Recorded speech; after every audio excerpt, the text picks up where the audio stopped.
Hey Internet, this is Mine Benchmark. That's Whiskey 6 Stroke Sierra Delta 396 up here at the mountain topper.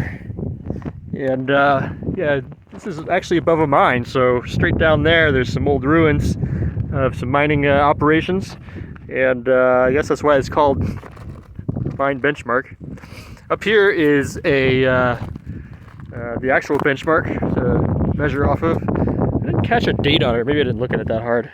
Nope, 1958, Mine Benchmark. There's that's the summit register. Goes back to 1994. So I didn't know this, but this is part of the San Diego 100 Peak section. Out there is Anza-Borrego. As you can see, there's pretty far south here in Southern California.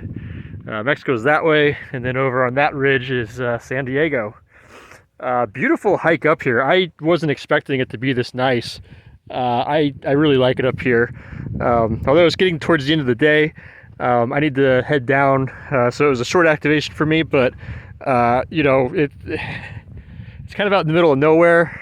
You know, I think it's like 30 miles north of the Highway 8, and yeah, beautiful day. I'm gonna wrap it up before I get stuck in twilight. So thanks for watching. Have a great day.